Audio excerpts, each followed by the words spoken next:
I'm Yitz Elman, Ohel's Director of Mental Health and Trauma Services, and I will be serving as your moderator this evening.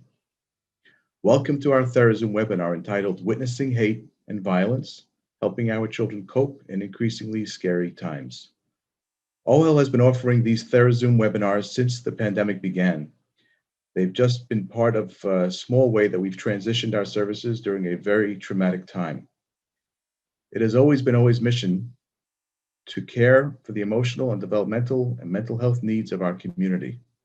When the COVID crisis struck, we all found ways to reach out using new methods and techniques to continue to help the community and the individuals in our care.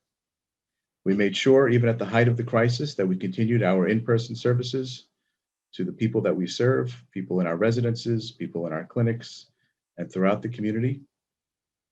We did this via Zoom therapy sessions and as well as in-person services. Before we begin, I would like to acknowledge UJA Federation of New York, who have been at the forefront in providing support to the entire Jewish community during this crisis period. I would also like to thank Ohel's lay leadership, led by co-presidents Mel Zachter and Jay Kestenbaum, for their guidance and encouragement, as well as Ohel's CEO, David Mandel, Rabbi David Liebtag, and Tammy Kornfeld for their professional leadership, for promoting these presentations, and for helping to steer the ship of mental health services during the stormy period of the COVID pandemic. And now, I am pleased to welcome our panelists this evening, Dr. David Pelcovitz, the Gwendolyn and Joseph Straus Chair in Jewish Education at Yeshiva University, and Dr. Norman Blumenthal, Ohel's Zachter Family Chair in Trauma and Crisis Counseling. Just a little housekeeping before we begin. First, this session is being recorded and will be available on the Ohel website within about a week. We have had a number of questions that have been previously submitted for our presenters, and time permitting, we will entertain additional questions via the Q&A function. Finally, we ask that you complete a short questionnaire that will appear in your browser after the program is over to provide feedback and help us plan for future webinars. This evening's presentation with Drs. Pelcovitz and Blumenthal will be a give and take, where we will listen to Dr. Pelcovitz and Dr. Blumenthal talk about tonight's topic. I turn the mic over to Norman and David. Thank you. Thank you very much.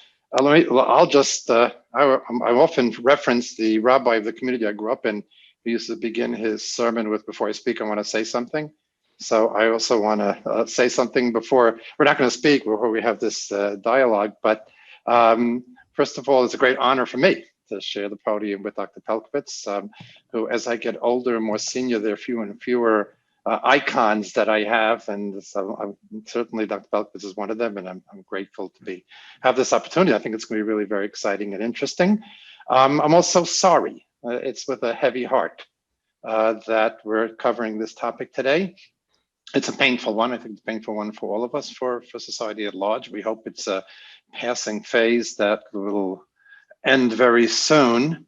But I hope that in the course of our conversation, if we sound very clinical or if we sound almost like the fuse of emotion, that we haven't lost sight that these are, in many respects, scary times. And particularly, we're worried about our children. We want to raise in an atmosphere of safety and security, and we're far from certain that we can do that. So Dr. Pelcovitz and I are going to go back and forth and talk about some of the issues.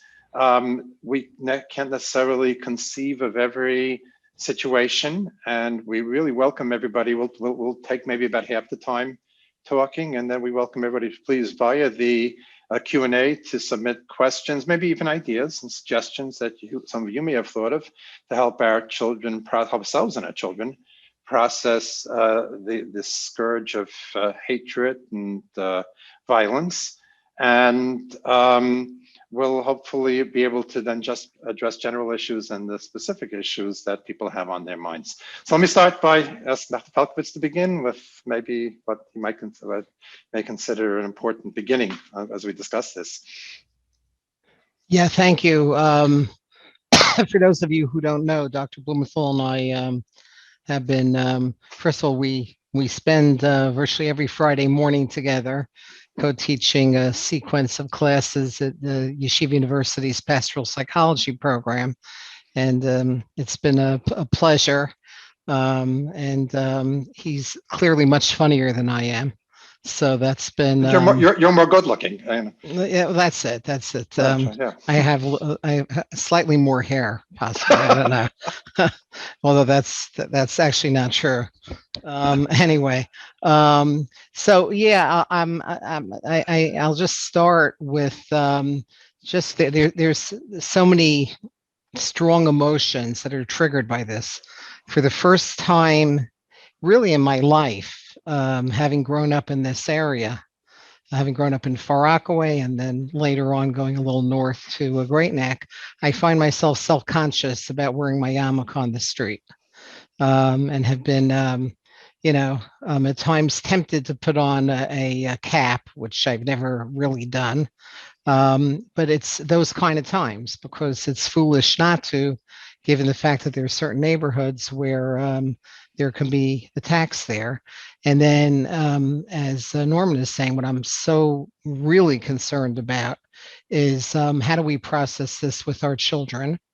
And the first step, and then I'll give it right back to you, Norman, is that we have to look at ourselves. We have to, if we're going to give any kind of healthy message to our kids, it has to be a consistent and authentic message where we find somebody who we're close to. Could be a family member, could be a good friend, it could be anybody, but somebody to talk to about our feelings, because otherwise we're not going to be giving a coherent and cohesive message. Yeah, I think, again, I want to resonate with that. And also because this is relatively new in our lifetime. So we don't have much. I mean, certainly I can remember growing up, and certainly I remember that treacherous walk from the 184th Street subway station to YU. And I went to MTA in YU, but it certainly didn't have the same flavor as it does today.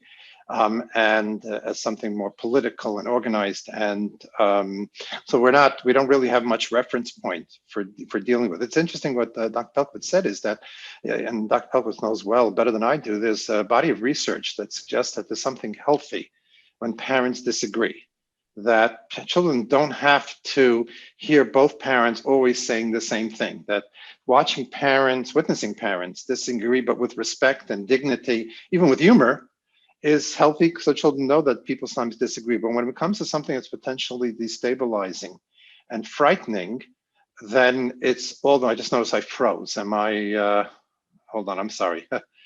I'm having some camera, but yeah, when it comes to something frightening and destabilizing, it becomes all the more important that the messages are consistent, not only between parents, between neighbors, within the school.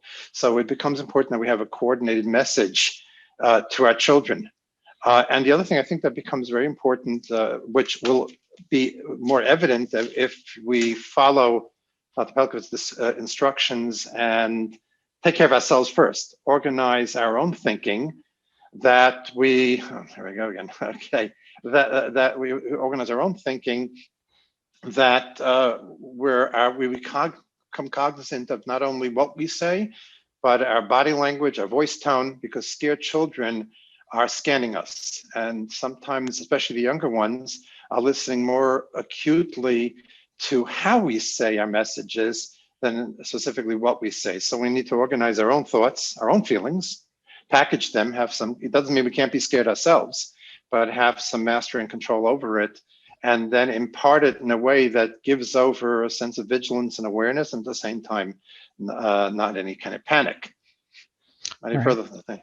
Yeah. Look, when we model for our children the ability to put words to our feelings and to name the monster and to really talk about even sometimes feelings of sadness. We're coming off of a very difficult period during the pandemic, where I don't think there's anybody in our community who hasn't experienced real loss of friends or family, and everybody's experienced the loss of our way of life. And there's fascinating research that shows that in Israel, after the Yom Kippur War, there's a group of psychologists who followed a group of people who lost their fathers in the war, and they followed the widows, who most of whom remarried, and the kids to see what predicted resilience. And what was fascinating, it was the mothers who gave their kids permission to grieve, even after they remarried, even if they remarried well, and to shed tears and to talk about their feelings and to model, giving the ishur, the permission to talk about feelings, and made all the difference in the world. And they followed them into adulthood. And I think that that's what we have to hold on to. Obviously, I don't want to compare what we're going through now to that, but to a certain extent, we've been, especially those of us who are most impacted, if you're living in certain neighborhoods, or let's say we come from families of Holocaust survivors, there may be more of a kind of a sense that protective shield that our kids have always grown up with now might have been shaken a little bit. Actually, Pelcovitz mentioned we're coming out of COVID, we're coming out of Meron, many painful tragedies. And, there's a colleague of ours who likes to say that 5 out of 4 psychologists don't know math. There's a unique mathematics to trauma, and that is that 2 + 2 doesn't equal 4, 2 + 2 equals 8, and 2 + 2 + 2 equals 28. I often like to quote my mother, may she rest in peace, someone Dr. Pelcovitz also knew very well, who had a Yiddish saying that when a poor man has a hernia, there's a pimple on it. And so when there's already something else going on and we're stressed, additional stress makes it all the harder. I was thinking also in terms of managing this, and we do want to try to get some practical and give some practical advice. I think we also have to understand, and again, this was alluded to also by Dr. Pelcovitz when he made that reference to the Yom Kippur War. In many respects, extreme circumstances are easier to handle than sort of in-between circumstances. So if there was such a thing as being totally safe or as much as humanly possible, if we were at very secure times and we've lived through those times. So that's kind of easy. I mean, there's always some danger, but that's easy to give over to our children. If we lived in dangerous times, if we lived during the Yom Kippur War, if we lived in Sderot, if we lived during Kristallnacht or something like that. And it's interesting, again, Dr. Pelcovitz referenced Children of Holocaust survivors, which I am one. I remember a number of years ago, and I'll get back to my other point, I was talking to one of my children about something that we do that other people don't do. And my son sort of looked at me incredulously and said, yeah, but Abba, we're a Holocaust survivor family. So it's multi-generational. I was shocked. I thought it was only me that needed 28 years of 4 times a week psychoanalysis, but it goes on to the next generation. But again, to get back to my other point, so if it was extremely dangerous in a way, I mean, that's scary, but that's easier to explain because it's clear cut. And if it's very safe, it's easy to explain. We're in a situation that's very nuanced. We're in a situation where for the most part, we are safe. And law enforcement is pursuing those that have assaulted the Jewish community or the Asian community or the Black community. It's not just us. We still live in a civil society, in a society that for most of us is still predominantly safe, but there's an increase in danger. So those nuanced messages are harder to give out, particularly to younger children who tend to see things sort of in absolutes. So we have to, on the one hand, here we go again, I'm sorry. We have to, on the one hand, give over the message that there is an increased danger and it will help our children process the danger. On the other hand, we also have to give over the message that we're not living during highly persecutory times when the community at large is at severe risk. So that makes it a bit more difficult.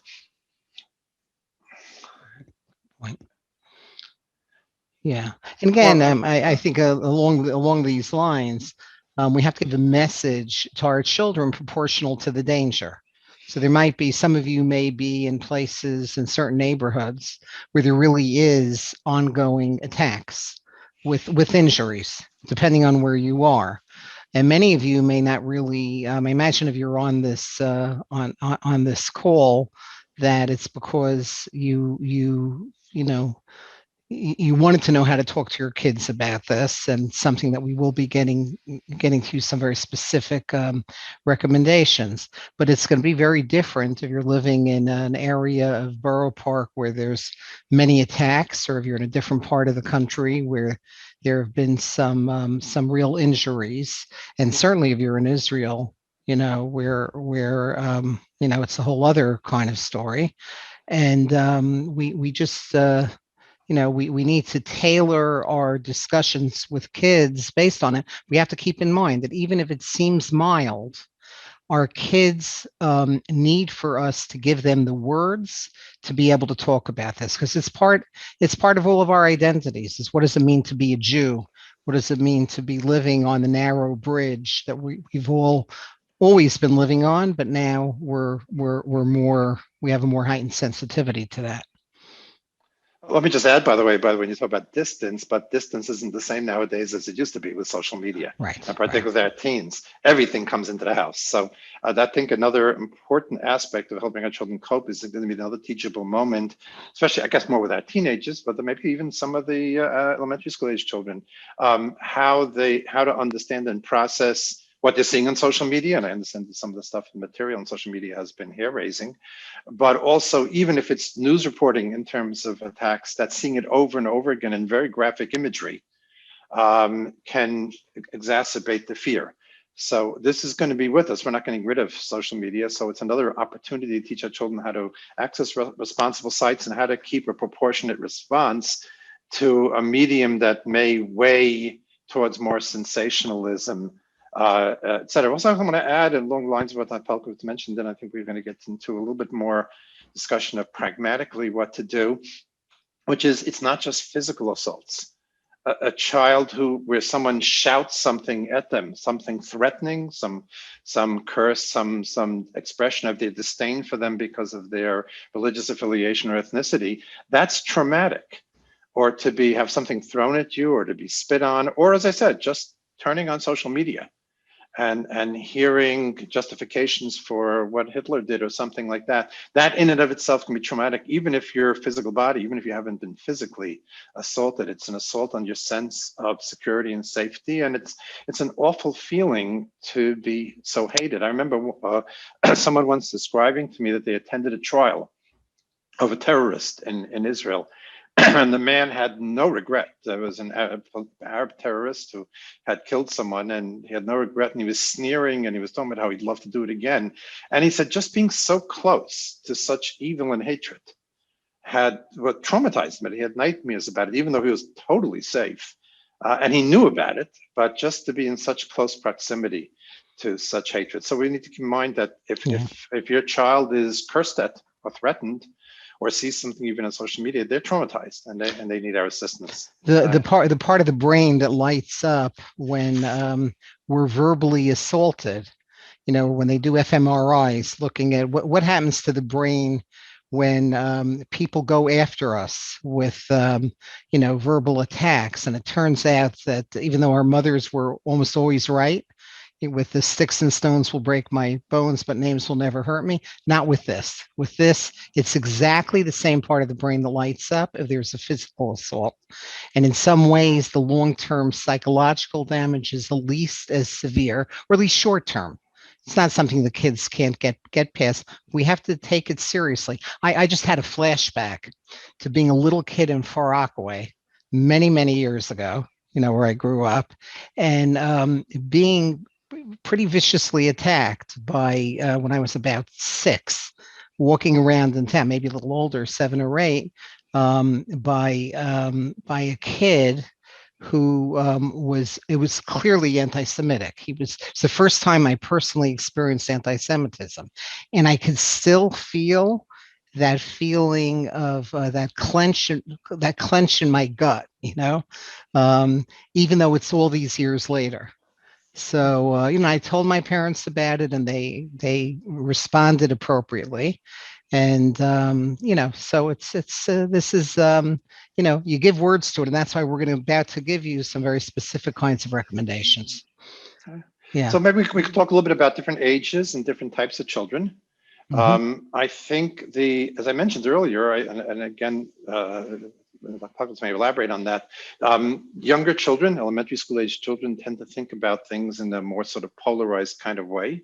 So there's the nuanced messages are much harder to give to them. And by the way, even younger children can distort reality. They don't have a sense of the large world. And if something does happen in, let's say for a child under 6, if something happens in their immediate vicinity, if there's a swastika painted on their house, they don't understand that this is one house out of 10,000 that was singled out. To them, it means that almost every house is. So they may have to be assured. And again, the younger the child, the more, again, your nonverbal cues are important. But I think what particularly we have to think about is the teenagers, not only because of their greater exposure to social media, but also they're much more likely to travel on their own, to be on their own. Your average 8-year-old is probably not going too far without holding an adult's hand. And it is the 12-year-old, the 14-year-old, 16-year-old who's hopping on his bike, is taking public transportation.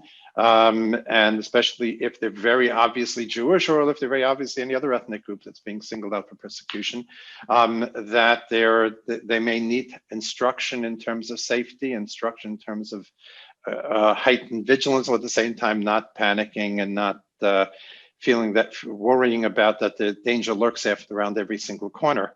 I don't know if you want to elaborate on anything. Yeah, well, just a little bit on preschoolers, because it's the least intuitive. Going back a bunch of years ago, I was involved in the field trials for post-traumatic stress disorder that was done for the time for just trying to refine the diagnosis.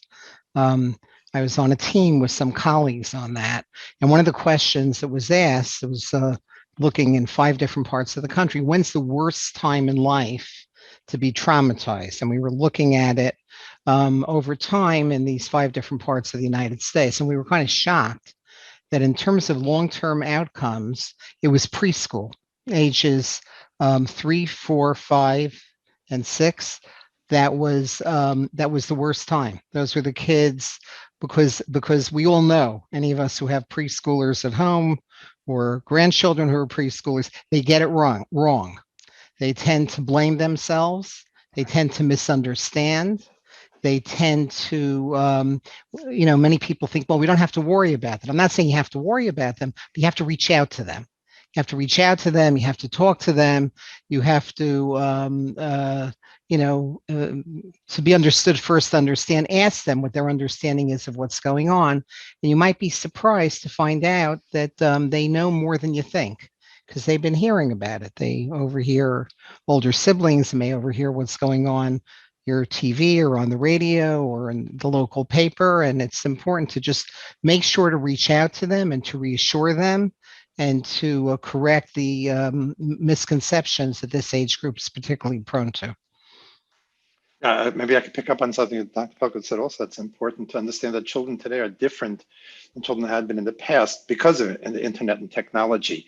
There was a time when I think most of us, when we were raised, where it was understood that we're insulated, children are insulated from some of the realities of life out there, that parents are the gatekeepers of information, and they'll make sure we only know what we are capable of processing and handling. Today, children can click a mouse and find out anything. So not only do they find that information that in the past, maybe the parents would have filtered from them, but they feel entitled to know.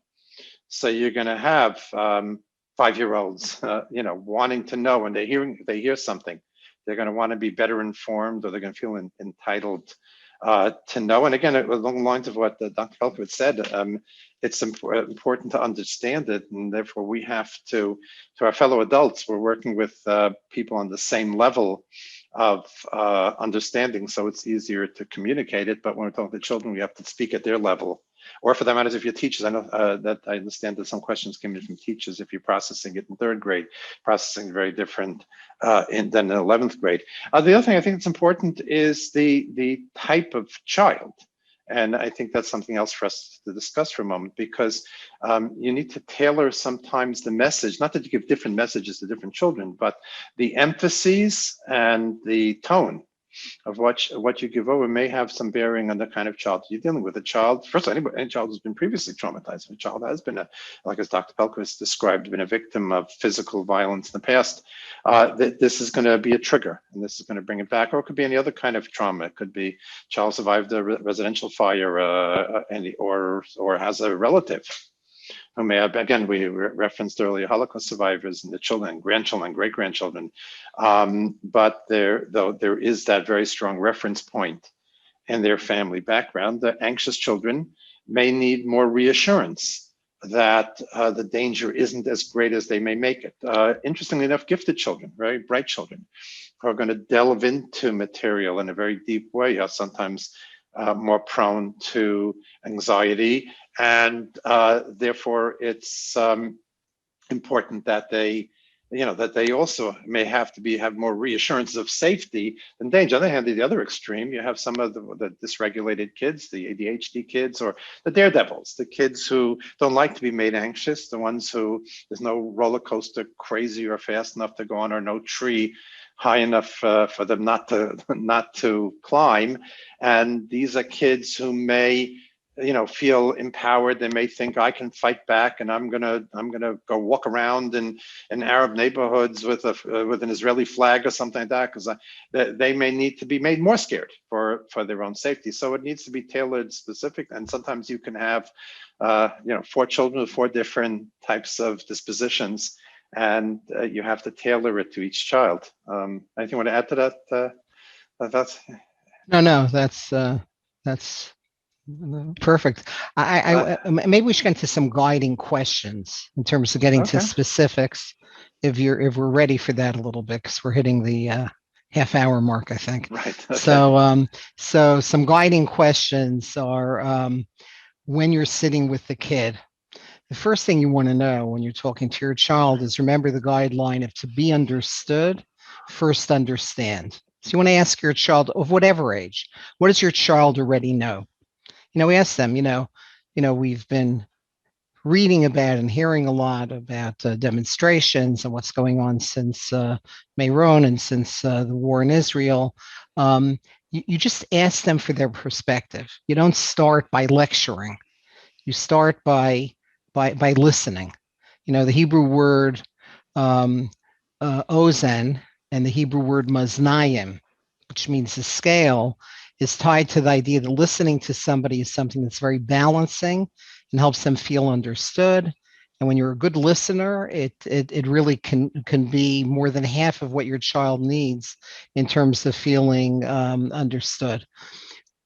Encourage questioning. You want questions. Maybe Dr. Blumenthal could talk about, he probably has 100 stories about questioning at times like this. But we're lucky to come from a religion that allows questioning and allows, in dealing with adolescence, even the kinds of questions that other religions would find to be apikarsis.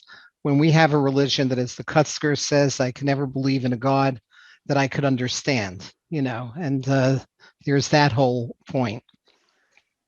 And before I give it back to Dr. Blumenthal, to remember, this is not an event. When you talk to your kids, it's a process. And to hold in mind that, this is the beginning, and you need to end any conversation with them by saying, look, this is just the beginning. The situation could change. It could change for the better. It could change in terms of things that we can't predict right now. But, you check in with them as time goes on, because it's constantly going to be a changing kind of situation, interacting with all the risk factors we've been talking about, especially if they have an anxious temperament, or they are prone to depression. And certainly, coming from a family that's been struggling with financial pressures or things like that. Yeah. Norman? Sure. Well, actually, it's interesting that you mentioned it, Dave, in terms of making sure they know they can ask questions. I'll share with you something that we've observed in the Ohel trauma team, especially if, unfortunately, we've sometimes had to do with things like death notification. We have to notify a family of a death of a loved one. And what we find very typical, especially for elementary school age children, is they'll hear something very shocking.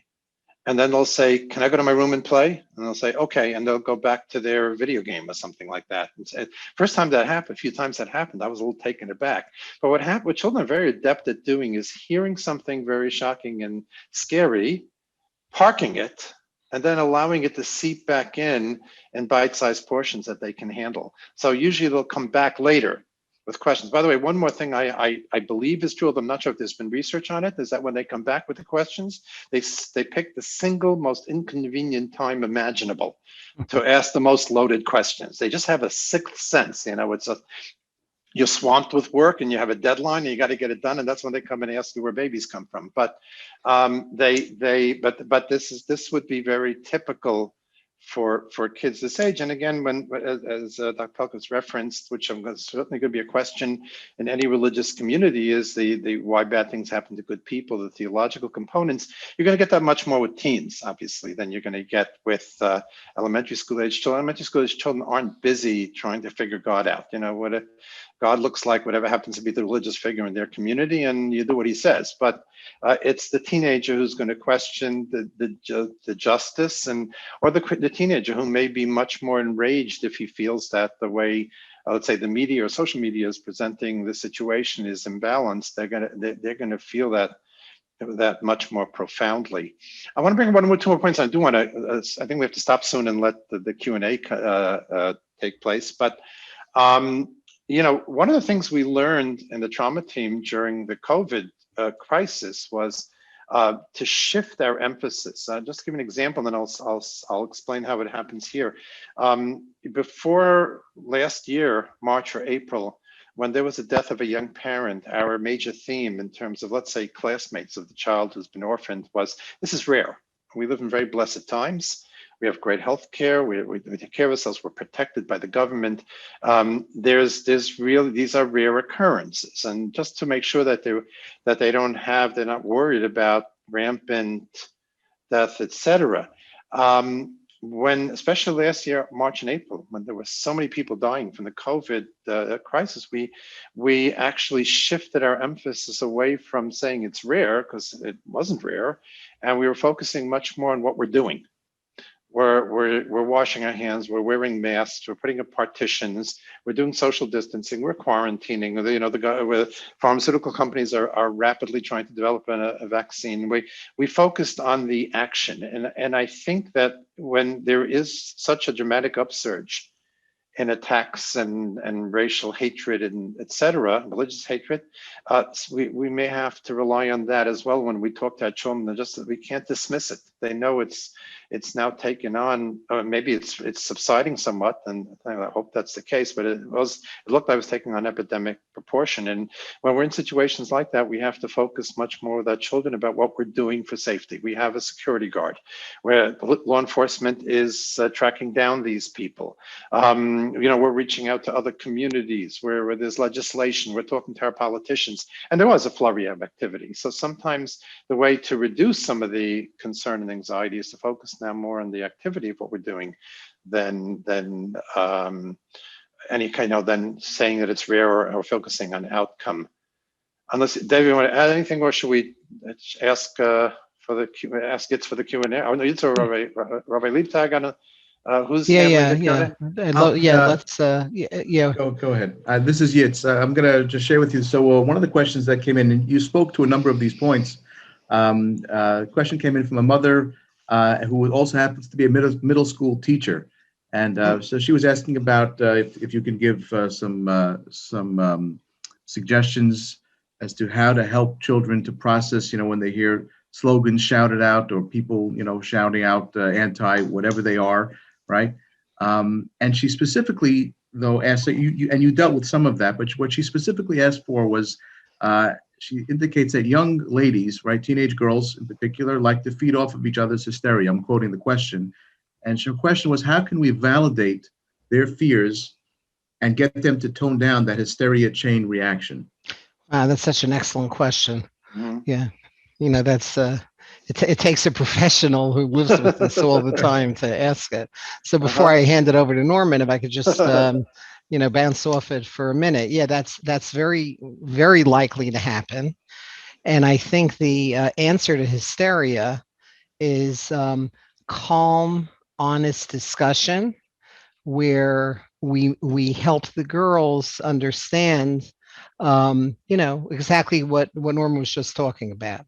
You know, here are strategies that we have for protecting them. Here's strategies for strongly encouraging them not to feed off each other, because that's exactly a way of making things worse. And then just some basic anxiety management. I'll tell you just a quick thing before I give it back to Norman. There's some fascinating research after 9/11 that found that the key in terms of this is research on kids who were very directly impacted by losing family members in the World Trade Center.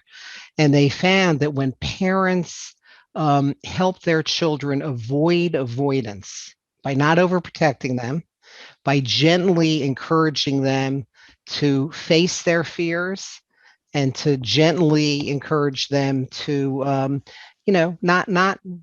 not feed off each other, but also the fact that we have, thank God, like Norma was saying before, an extremely strong response, actually, frankly, from many places in the world, and especially in New York. And I think when kids hear that, and especially if we're coming across as calm, and to specifically tell them how important it is to not do that. But I'm wondering, Norman, have you worked specifically with that kind of middle school kids feeding off each other with hysteria? Let's hear what you found to be Sure. helpful with that. Sure, and a number of times the trauma team, if there is a catastrophe or something like that, that would be typically the age where there would be hysteria. In fact, sometimes again we're taught as mental health professionals to try to help children bring out their feelings. And I could walk into a 7th or 8th grade, particularly if it's an all-girl class, and it's a machaya. They're crying and their emotions are spilling. I mean, the boys are like bored and looking for way, joking with each other, but the girl and I feel really good about myself. And a week later, I'll get a call from the principal. Like, well, they did a wonderful job. They've been mourning all week. I can't get any learning done. You got to get them to calm down. This is classic for this age, because without going into too many details, this is the age where empathy develops, and real classic kind of empathy. In other words, this is the age where a child can sort of leave themselves and see the world from someone else's perspective. And when there's a new skill, they overplay it. So they'll feed off of each other because now they know that they can feel what it's like to have been, unfortunately, some of those victims of prejudicial and racial assaults. And so they'll very much get off on it and feed off of each other. And you can have this mass hysteria. And then again, as Dr. Pelcovitz said, it's important to show calm, and show calm not only in your words, but in your disposition. When I have to go into a school after a tragedy, I'm very cognizant. I mean, on the car ride there, I'm a mess. On the way home, I'm shaking. But when I'm in there, I'm acting much calmer than I really am, because that's important for them to see. The other thing that's, I think, an interesting question, and may have some bearing on this, which came up on one occasion, which I'll mention, is should the teacher say, I'm scared too?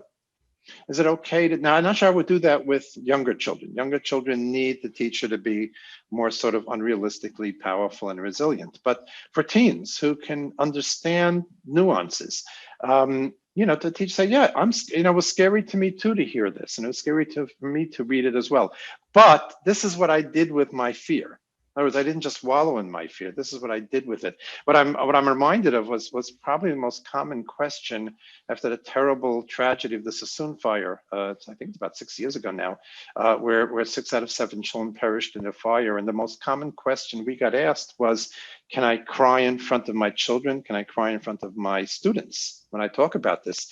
And the answer we gave, and I think it's a similar situation here, is you can cry. You can't shriek and scream hysterically. But if tears roll down your cheeks when you talk about a tragedy like this, I think it's actually impressive.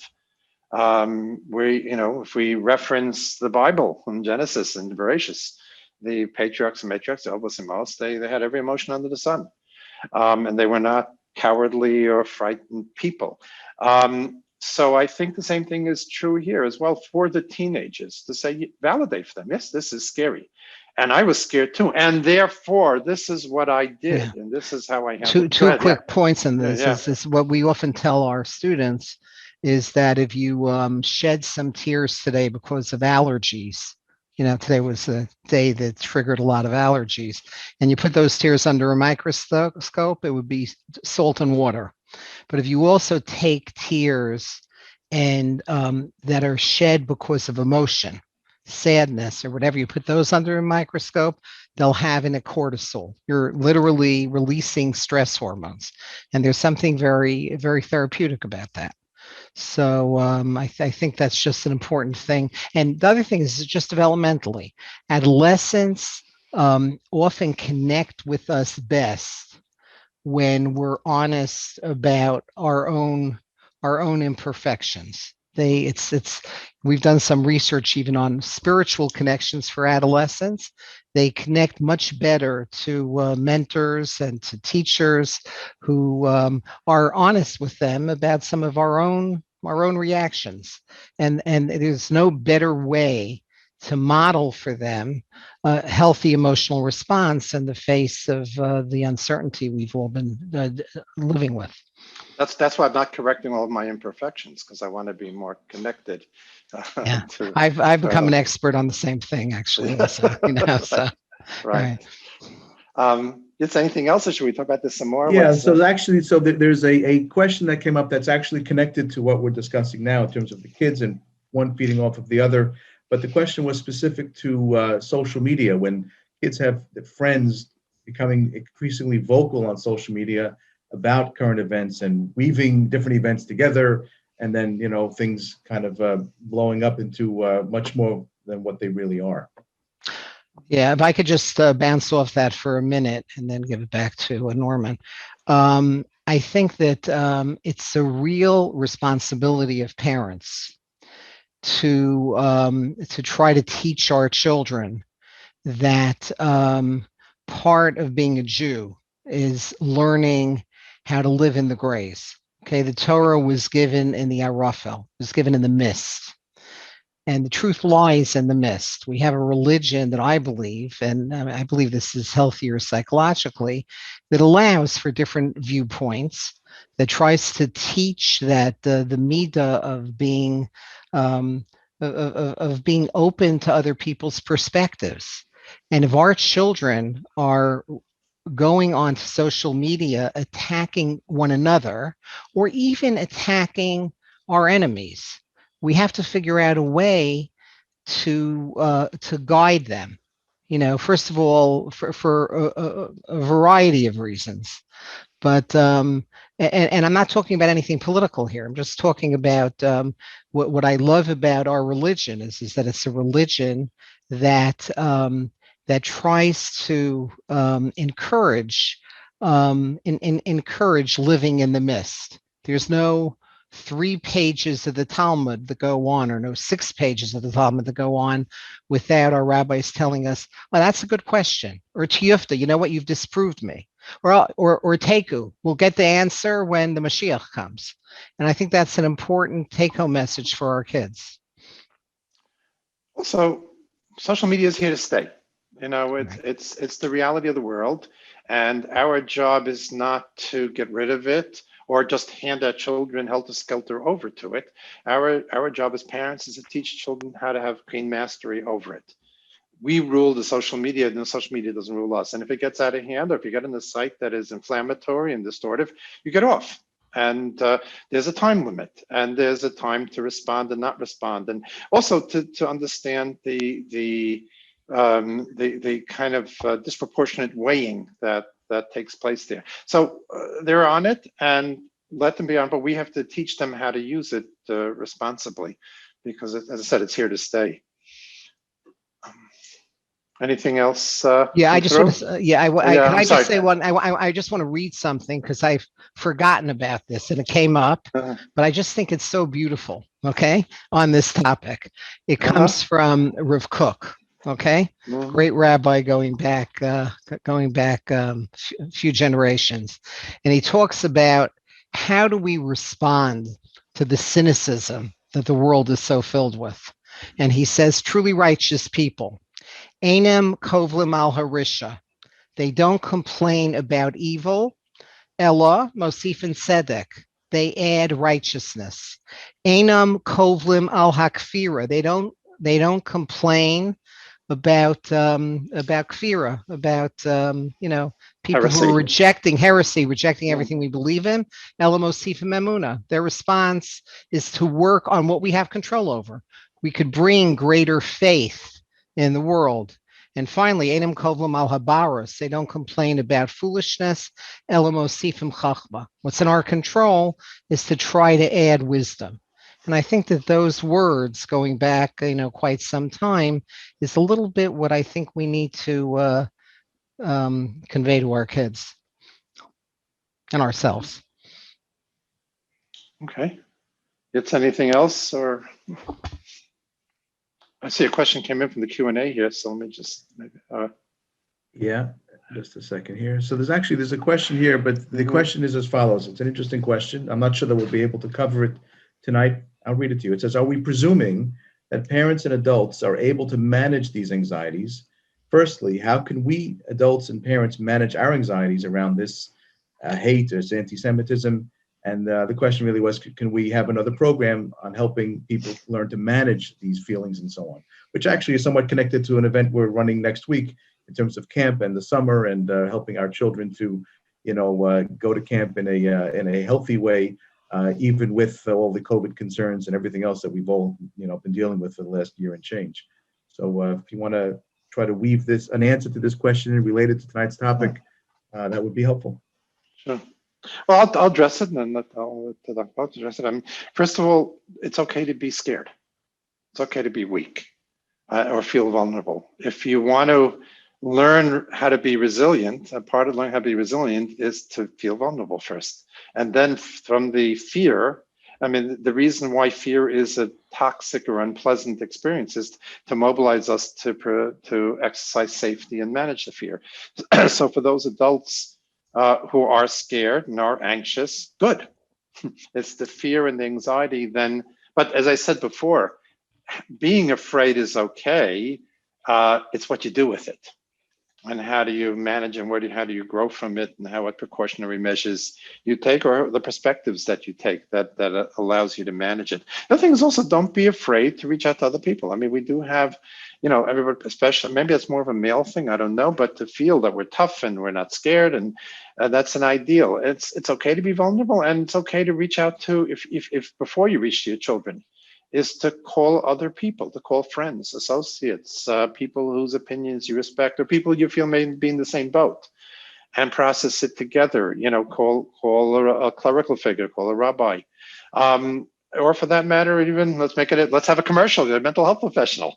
But as comes up so often, and Dr. Pelcovitz can probably quote a ton of research to confirm this, that sometimes if all you do is speak about it, you sit down with your spouse and you tell them how scared you are and anxious you are about everything that's going on.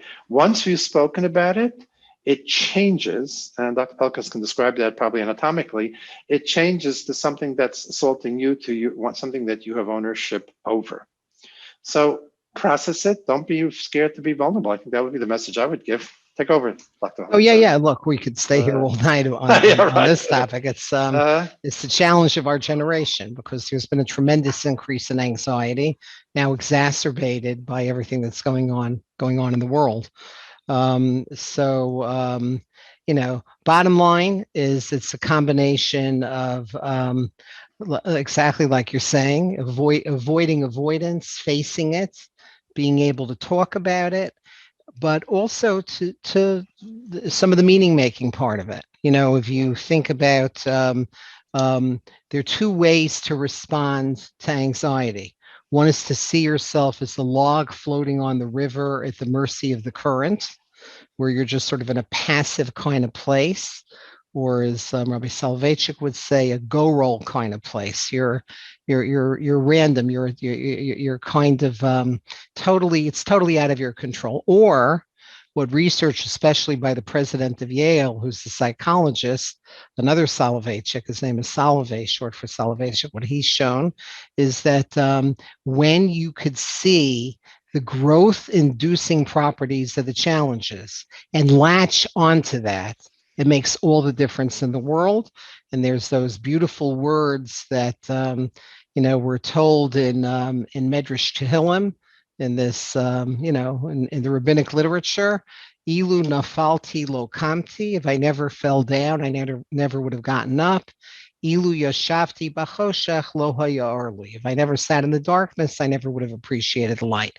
To the extent that we could do that with our anxiety and see that it's sometimes times like this that shape us in a way that deepens our souls, deepens our hearts, deepens our appreciation for what matters in life, that is associated with much better management of what life has been throwing our way.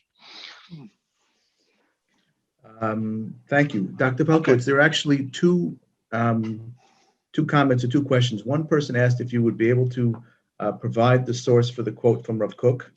Yeah, so sure. We can Yeah, put so on the chat. that quote is I'm gonna have to I was looking, I just misplaced my cell phone. I'm sure it's here someplace, but I saw that was a Rebbitzin Foxbrenner. You would ask me for that?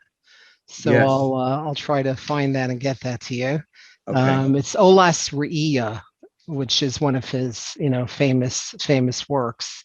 Okay. But that the more specific I have to dig up. All right, so you'll get that to her. Yeah, And then someone also asked earlier on, they picked up on your story from when you were about 6 or 8 years old about how when you had been attacked, or they wanted to know if you would be able to share how it was dealt with back then and what the appropriate way to deal with the situation is, I guess, today. The world has changed somewhat. That's a great question. What I remember, and at the time, again, my father was the rabbi of the White Shul, and my mother, both of them, Aleim Shalom, my mother was the Rebbitzin. I remember them being very supportive, but I also remember, I think, my father promising to go and speak to the police, but they didn't overdo it. They didn't overdo it. About a couple of years later, my father was viciously attacked on the boardwalk in Far Rockaway. He was going on a walk with my mother there, and he, being a product of a tough neighborhood in Bridgeport, Connecticut, growing up, he fought back. And he got injured, but he never told anybody because it was a time that the neighborhood was not doing so well. There's a lot of crime. Thank God everything went in an unimaginably positive direction afterwards. But that also shaped me, in terms of, balance of fighting back, but also, knowing when to fight, when not to fight. But who knows? It was such a different world back then. But I don't remember there being an overreaction or an underreaction. I felt cared for, but that's an excellent question. I have to think about it. It was a memory that I had forgotten about that just came back. So thank you for the therapy, everybody. It's almost like Norman, I know, loves country music. I say that in jest. It's almost like the old Kenny Rogers song. You got to know when to hold them and when to fold them. Mm-hmm. Right. There's another interesting perspective, though, and this may bear on a lot of what we spoke about. And I just figured maybe I'll bring it up in the last few minutes. Again, some of the research, which again, when it comes to research, Dr. Pelcovitz is light years ahead of me, but the research on awareness of ancestry and how that is connected to resilience. First of all, staggering findings about how few people know. I don't have the on my fingertips, but if I recall correctly, I think only 3 out of 4 Americans can name all their grandparents, and I think only 1 out of 5 can name their great grandparents. This is a Dr. Duke at Emory University. Okay. Just so you'll know, I know it's from to look it up. I know it's from the South. Yeah, I know it's from the South. Yeah. I'm sorry. Below the Mason-Dixon line, but I didn't remember exactly where. Yeah. And also, by the way, that there are 3 narratives. One of them is the ascending narrative, which is everything was terrible in the old country and it got better when we came here. There was the descending narrative. It was great in the old country, it got terrible. And then there was the oscillating narrative, which is got better, it got worse, it got better, it got worse. And of course, the oscillating narrative is the one that's most associated with resilience. Now we have, if we're focusing on the Jewish people, but it would apply to other groups, in minority groups as well, we have a lengthy history of persecution, of being victims of hatred. I mean, we've referenced the Holocaust as the probably most recent extreme case, but we do have that history. And I guess the question comes in, maybe even I was thinking about it when the teacher asked the question was, do we put this in a historical perspective? Do we, instead of seeing this as something totally shocking and new, this is the nature of our history that it comes and goes. And would that sense of belonging to the greater heritage and history, would that lend itself to more resilience than rather thinking of this as sort of an isolated instance? I'm sure I was just saying, that's what the Yeah. Seder night's about, and it's what our religion is all about.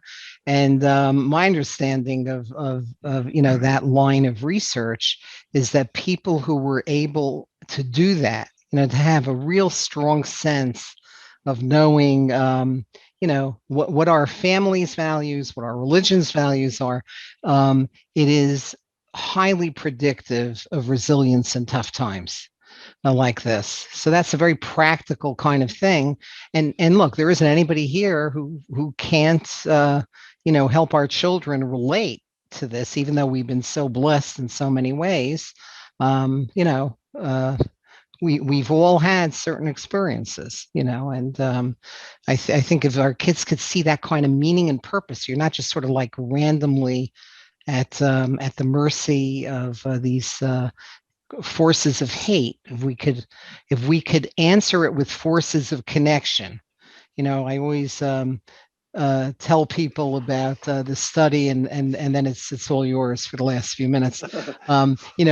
These researchers that go to the bottom of a hill and they ask you, when you're at the bottom of the hill, estimate the steepness of the hill. If people are alone, they see the hill is very steep. If they have somebody at their side, the hill looks less steep. The closer you feel to the person at your side, the less steep the hill looks and the less tired you get walking up the hill. And that's exactly what we need to think about with our kids. It's the connection, the root system of our families, of our communities, and of our of Judaism. So I think that's the key.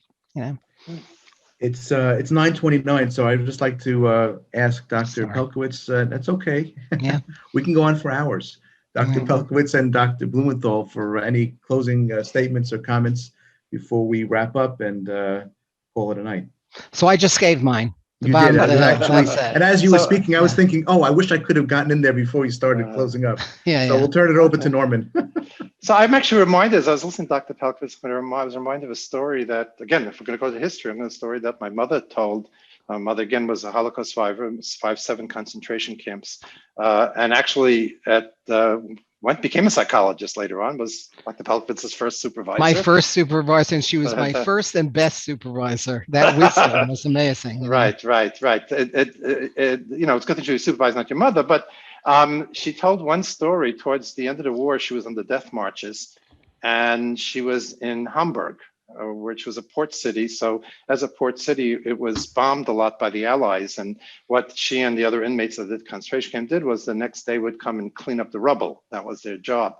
And she came upon a scene when she was walking to the port where she was going to clean up the rubble, a hair-raising scene. It seemed like the night before the Allies had bombed a building and people were trying to run out of the building to escape from the bombing, and the asphalt had melted and they stepped in it, but because it was hot, they got burned, and then they froze in place. So they were like statues of men, women, children who were burned, standing there frozen in place.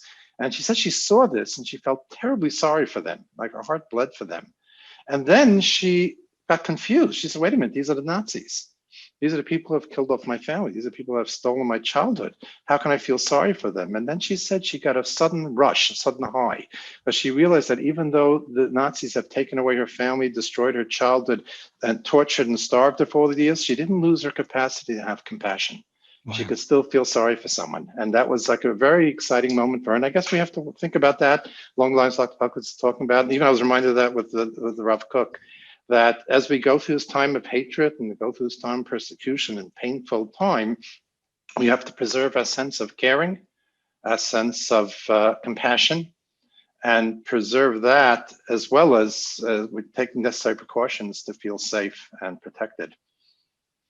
So again, on my part, I really enjoyed this, and this is recorded, so Dr. Pelcovitz and I can continue to watch it over and over again. But if somebody else wants to, it'll be yes. Maybe you can tell us where it'll be available and wrap up things for tonight. It'll be this webinar will be available in about a week on the Ohel website. I'd like to thank Dr. And Blumenthal. YouTube also, right? I think we could do whatever is wanted, and sure. Sure. And so I'd like to thank you, Norman, and Dr. Pelcovitz for participating tonight, and not just participating, but really leading us in a very, very important discussion. And thank all of the attendees for logging in. Yes, Norm? There's going to be an evaluation afterwards, I believe. Yes, absolutely. Okay. You know what? I think, Norm, you can even start moderating these because you're a natural. So at the conclusion of this webinar, there'll be a link that will pop up in your browser to a survey. We ask that you please provide your feedback on tonight's survey, and of course, provide us with any thoughts that you might have on other topics that you would like covered in the future, and we will get to work on that. Thank you all for participating, and I wish you all a good evening, a Laila Tov, and things should be good. Good night. Thank you. Thanks. Thanks. Good night. Yeah. Thanks. That's great.